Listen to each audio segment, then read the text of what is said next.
Okay, I'm a bit fluffy, overweight, chubby, big-boned, a big girl, queen-sized. Really? Can we just stop it with all of the words that help us avoid saying the obvious? I'm fat, and middle age isn't helping. If your new doctor seems to be about 9 years old, or you've started to notice that people call you sir or ma'am, you might think that middle age sucks. That's why I'm here. We can get through this together. Hold on, just a sec. Let me get my reading glasses so we can look at the lighter side of midlife on 50 Sucks. I don't mind telling you, this is a difficult topic to talk about. Not because I'm shy. If I was that shy, I wouldn't be broadcasting it. It's because it's such a touchy subject in general. Well, I'm going to tell you right now, I do not ever want to make someone feel bad. So if you can't laugh at the fact that I am fat, or that you are, you'd better stop listening. This might not be as silly as some of my other episodes. I'm warning you ahead of time. At least on my part. I mean, that's what Phyllis Diller is for. And now the most horrible thing that can happen to our house is on its way. His mother is coming to visit. King Kong with an overnight bag. How can I describe her? Jell-O with a belt. When the old bat sits down and takes the whole mess 5 minutes to settle.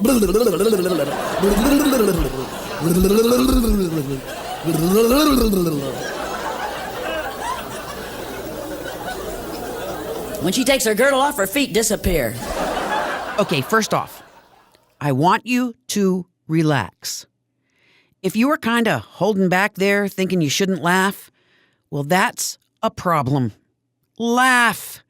It's funny. I'm not mocking anyone. I'm not pointing fingers. When we laugh at Phyllis Diller's one-liners, we're laughing at a caricature. Comedy is about exaggeration. That's all Phyllis Diller is doing, exaggerating a little. It makes being fat funny. But I want to talk about this. I'm not shy about it, even though it's uncomfortable for me, because whether you're skinny or fluffy, most people have a strange relationship with their, let's say, body type. I want to give you a little background here. I have learned over the years, and through plenty of counseling, that all of my self-judgment is just me channeling my mother. My mom was gorgeous. She was thin and graceful and poised. And I think she would have said that how she looked was one of her most notable qualities. I was never going to look like my mother, just a luck of the DNA draw that I got the physique of my dad's side of the family. To be honest with you, I always felt like a moose around my mom. There is no question in my mind that my mother adored me, as I did her. But I grew up knowing that no matter what my accomplishment, it would be put in the context of what I looked like. First person in the family to go to university, bachelor's degree, master's degree, but she was very concerned that I wouldn't get a job as long as I was heavy. It colored my view of myself, as mother judgment does for many of us. But I have worked long and hard to diminish the power that has over me, and that's why I'm being straight with you here. Putting a girdle on her is like putting a Band-Aid on a guy who had his head cut off. Last time she bought a girdle, the U.S. rubber went up 8 points. You know what it says on her bra? Wide load.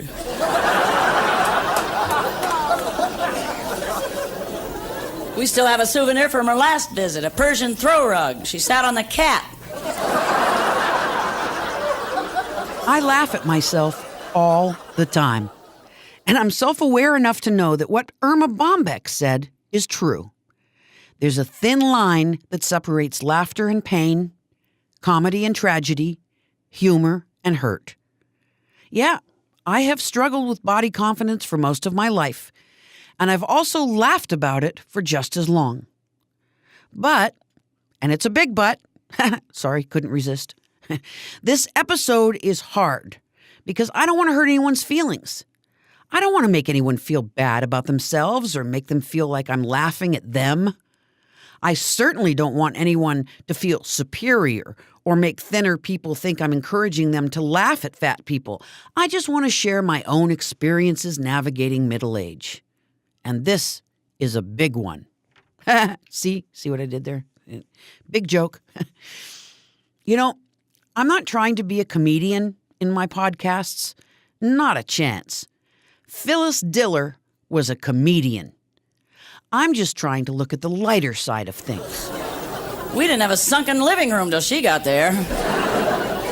She spent the day at Disneyland. They thought she was one of the rides. In a bikini, she looks like a bear in a jockstrap. Once a month, they shove her through the Holland Tunnel to clean it. My partner and I laugh about our weight all the time. And yet we also have serious conversations about how we really have to lose some weight. We're not stupid. We know the health implications. Her idea of a good time is to go downtown and burn out all the escalators.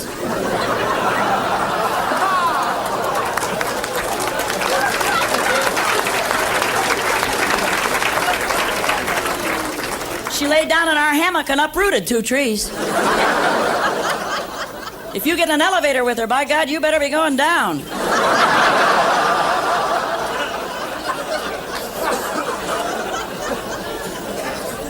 She got a waterbed for Christmas. You know what's in it? Lake Erie. You know, you either laugh or you cry. And I choose to laugh when I can. If you haven't made that decision to really address it, if you're having a weight issue, please stop hating yourself and at least have a little bit of fun with it. It is what it is. I've blamed lots of people for my weight problems. Everyone, that is, except me. Most of all, I blame my partner, who is the cook in the family. If she didn't cook as well as she does, I'd be thin. Yep. And she holds my mouth open with a screwdriver and shoves candy and fatty foods into it, too. I've done some pretty cool things in my life. I've been successful. I'm not a stupid woman. So why can't I address this issue seriously? I judge myself for being overweight, but I still stop at the fast food place to get a breakfast sandwich on my way into town. She picks her nose with a shoehorn.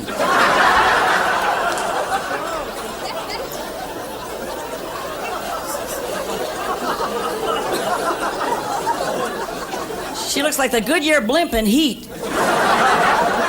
In a hula hoop, she looks like the planet Saturn. When she gets in her car, it's such a tight fit she has to cough to blow the horn. She's got stretch marks that glow in the dark. One day a Volkswagen hit her. Hell, they never found it. You know what? It's laziness. It's priorities. It's a choice. It's on the list of things I need to get to make myself perfect. It just doesn't happen to be at the top of that very long list. As my mother used to tell me, I simply have a bad case of hand-to-mouth disease. There are plenty of people I wish I looked like who say they feel overweight because they have to lose 5 pounds.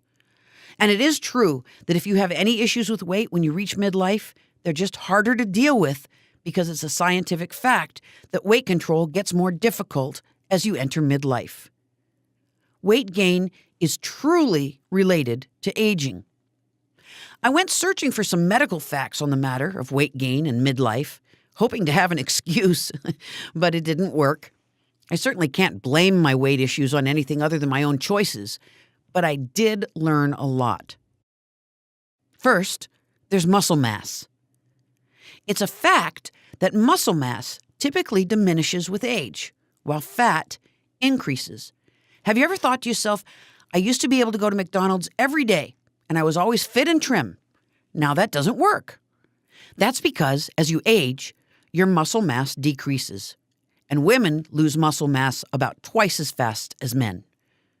But the big natural problem we all have, men and women, with regard to weight, is hormones. And I've got to admit, this is a new one for me. A perfectly healthy person has a finely tuned balance of 3 sex hormones: estrogen, progesterone, and testosterone. But as we age, that balance changes. And unless we're aware of this change, our habits don't change to match.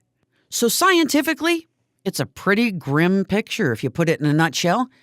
As we age, our hormones become imbalanced, which makes it harder to burn fat, and we lose muscle mass, which makes it harder to burn calories and fat. Plus, unless we really work at it, we naturally slow down and move less as we get older. The result is extra weight that just won't go away, even with more exercise or less eating. Then there's just stupid choices, eating too much or eating the wrong things, and environmental factors like improper sleep and stress, which I didn't even get into. And bada bing, bada boom, I'm fat. You know the Richter scale for measuring earthquakes? It's illegal for her to jog in California. Halloween, she threw a sheet over her body and went to a party as Alaska. Her dress size is Junior Missile. Her zipper is a part of Amtrak. She was born on the 8th, 9th, and 10th of June.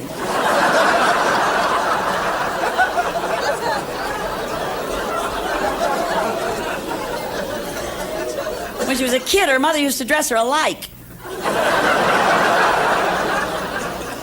She was so big she could only play Seek. I'll admit it.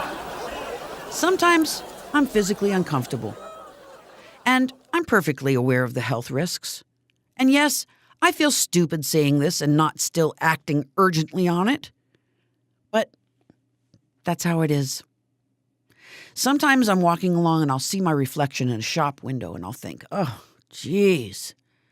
And mirrors sometimes are hard to look at. But when I get myself gussied up to go out, I look great. Sorry, I do. In spite of the fact that I should lose weight, in spite of the fact that there are improvements that have to be made, I think I'm kind of awesome. At the very least, I'm pretty okay. And I'm doing pretty all right at this moment. And I just like laughing. I may not look like you think I should look. I may not even always be happy with how I look. But I refuse to allow any of this to either define me or affect my happiness. It's just another fact I have to get used to even in midlife. I'm still not perfect. But I know, and the people who love me know, that I'm doing my absolute best. And I guess one of the ways that 50 doesn't suck is that I really feel comfortable telling those who want to judge me to go jump in a lake. And while you're in the lake, you might notice a large white woman enjoying the water and the air and the sun on her expanse of exposed skin. That'll be fat and happy me.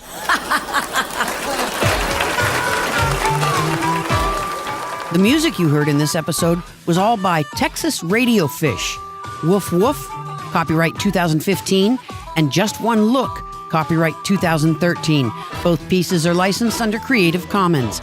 My ideas and opinions are mine. I'm Smitty. Thanks for listening.